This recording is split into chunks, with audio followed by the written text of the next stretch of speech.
Assalamualaikum warahmatullahi wabarakatuh. Berjumpa dengan saya, Ibu Sri Subekti, Guru Penjaskes SMA Muhammadiyah 1 Yogyakarta. Baik Ananda, hari ini khusus untuk Ananda kelas 12, kita akan belajar bersama tentang dampak dan penanggulangan penyakit menular seksual atau yang disingkat dengan PMS. Baik Ananda, sesuai dengan KD di silabus atau acuan pembelajaran untuk anak-anak SMA, kita belajar di KD 3.1, yaitu menganalisis langkah-langkah melindungi diri dan orang lain dari penyakit menular seksual. Dan juga KD 4.9, mempresentasikan hasil analisis langkah-langkah melindungi diri dan orang lain dari penyakit menular atau seksual. Apa yang akan kita pelajari di sana Ananda? Ya, materi PMS untuk kelas 12 yang dipelajari yang pertama adalah memahami dampak PMS. Ya, kemudian yang kedua adalah memahami penanggulangan PMS. Sebelum jauh, ya, kita pelajari dulu pengertian PMS. Apa itu ya? Penyakit menular seksual atau PMS kini dikenal dengan istilah infeksi menular seksual atau IMS ya, merupakan bagian dari penyakit atau infeksi yang umumnya ditularkan melalui hubungan seks. Tentunya hubungan seks yang tidak aman. Kemudian penyebaran penyakit ini bisa melalui darah, sperma, cairan vagina, ataupun cairan tubuh yang lain. Baik Ananda, sesuai materi kita pelajari tentang memahami dampak PMS ya. Dampak dari penyakit menular seksual yang pertama dampak secara medis ya. Andaikan PMS atau penyakit ini dibiarkan, maka dapat berlanjut pada berbagai kondisi seperti penyakit radang panggul, kanker serviks, dan berbagai komplikasi kehamilan. Sehingga pendidikan mengenai penyakit ini dan upaya-upaya pencegahannya penting sekali dilakukan untuk generasi muda seperti Ananda. Kemudian dampak berikutnya adalah dampak psikologis, adalah akan selalu muncul rasa bersalah ya. Ini bagi para penderita yang sudah terpapar PMS ya, akan muncul rasa bersalah, sedih, menyesal, dan yang paling sering adalah kehilangan percaya diri. Baik, lanjut Ananda, kita pelajari cara penanggulangan PMS ya. Menanggulangi lebih bagus daripada mengobati.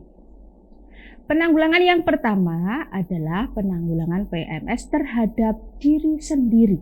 Apa saja yang dilakukan ya, terutama bagi orang-orang atau golongan orang dewasa yang sudah punya pasangan. Yang pertama adalah setia pada pasangannya ya. Berganti-ganti pasangan merupakan salah satu tren pada saat ini ya. Pemikiran seperti inilah yang mendorong seseorang untuk terjun pada pergaulan bebas. Sedang pergaulan bebas adalah suatu faktor pencetus tertularnya PMS ya. Kemudian yang kedua, memastikan jarum suntik yang steril. Kapan ini ya? Ketika kita butuh disuntik di rumah sakit atau kita donor darah ya, jangan segan-segan untuk menanyakan ke dokter ya, karena itu merupakan hak pasien untuk menanyakan tentang steril enggak ya jarum yang kita pakai. Kalau tidak steril jangan sekali-kali mau disuntik. Baik, untuk selanjutnya adalah menjaga organ reproduksi ya. Di mana kalian sudah dewasa, masuk ke remaja, golongan anak-anak remaja, hal ini harus dilakukan ya. Bagaimana caranya untuk menjaga kebersihan ya? Sering ganti pakaian dalamnya, sering menjaga kebersihannya ya. Jangan sampai hal ini terlena dan nantinya kalian bisa terpapar PMS. Yang keempat yaitu memperkuat sistem kekebalan tubuh dengan cara menerapkan pola hidup sehat. Ya, tentunya kalian sudah pernah mendengar pola hidup sehat itu yang bagaimana ya? Dari pola makan, pola hidup, menjaga kebersihan, makan makanan yang bergizi, tinggi protein, yang higienis, ya. Apalagi dalam masa sekarang ini, ya, masa pandemi kita memang harus benar-benar hati-hati. Yang selanjutnya yang kelima yaitu melakukan pemeriksaan kesehatan secara rutin, ya. Pemeriksaan kesehatan secara rutin ya ini dilakukan bila pada orang yang termasuk aktif secara seksual dan terindikasi melakukan hubungan seks yang tidak aman ya. Ini harus ya pemeriksaan secara intensif. Untuk kalian yang masih di usia remaja ya cukuplah periksa keluhan apa mengarah tidak ke PMS. Kalau tidak ya tidak perlu. Baik, untuk penanggulangan selanjutnya adalah penanggulangan PMS ya di dalam lingkup keluarga. Ya, keluarga merupakan salah satu tempat yang paling efektif dalam menanggulangi PMS. Ya, hal-hal yang bisa dilakukan apa saja dalam keluarga? Yang pertama adalah memberikan pemahaman dan dampak negatif, ya, memberikan pengetahuan, ya. Andai kalian sudah dewasa, dinasihati oleh ayah bunda, ya, didengarkan, apalagi mereka sudah berpengalaman dalam kehidupan di masyarakat atau dunia luar. Baik, nah ini penanggulangan PMS terhadap keluarga. Yang pertama, pencegahan non-seksual. Ya, dapat dilakukan dengan mengadakan pemeriksaan darah agar terbebas dari HIV/AIDS dan penyakit seksual lainnya. Kemudian adanya penyuluhan atau edukasi yang intensif tentang bahaya penyakit menular seksual. Ya, untuk edukasi ini bisa kalian mencari informasi ya sekarang ya di sosmed ya browsing banyak sekali ya membahas tentang ini.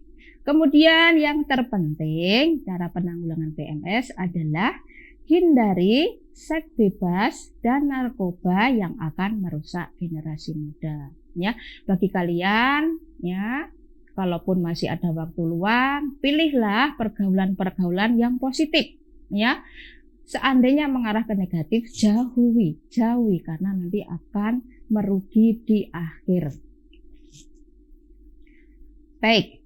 Selanjutnya adalah penanggulangan PMS terhadap masyarakat atau di masyarakat ya. Yang sering dilakukan adalah adanya penyuluhan yang intensif tentang bahaya PMS yang dapat dilakukan siapa yang dapat melakukan penyuluhan ya. Di masyarakat biasanya ada petugas kesehatan. Ada kader kesehatan yang ditunjuk oleh puskesmas. Kemudian di sana di masyarakat juga ada pemuka masyarakat ya.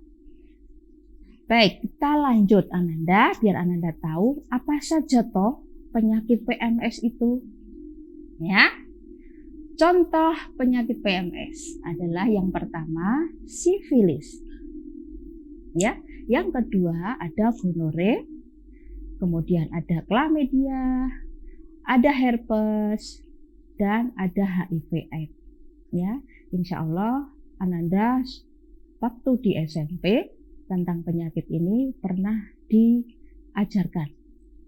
Baik, kita pelajari satu persatu ya. Sekilas mengenal tentang sifilis.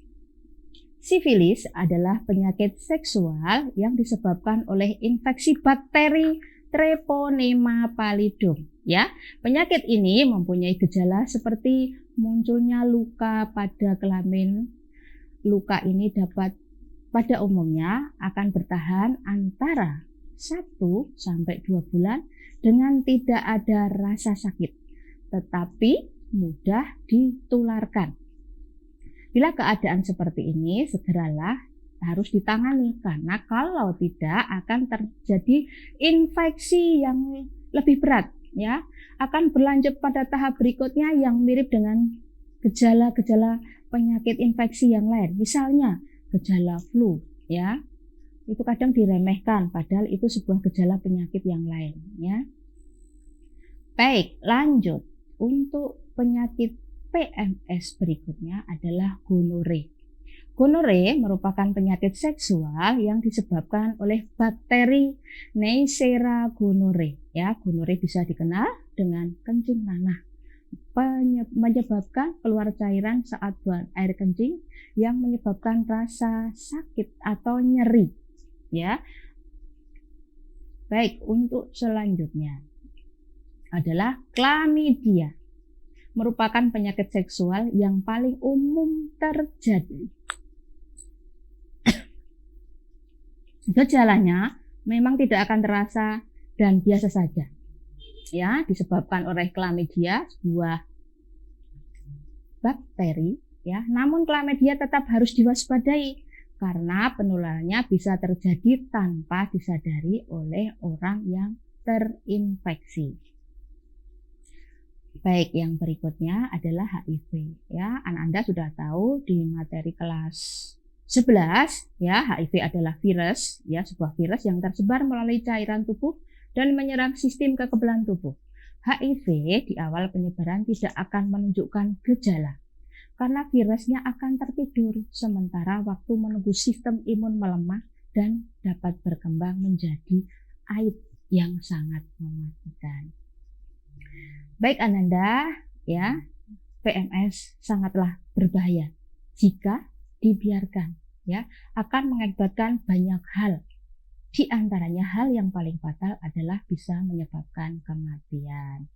Karena itu, ya, kalian masih di usia remaja, usia yang masih jauh sekali, berhati-hatilah, ya, berhati-hatilah berteman, berhati-hatilah memilih kegiatan atau mengisi waktu kosong. Carilah kegiatan yang positif sehingga kalian akan terhindar dari penyakit ini.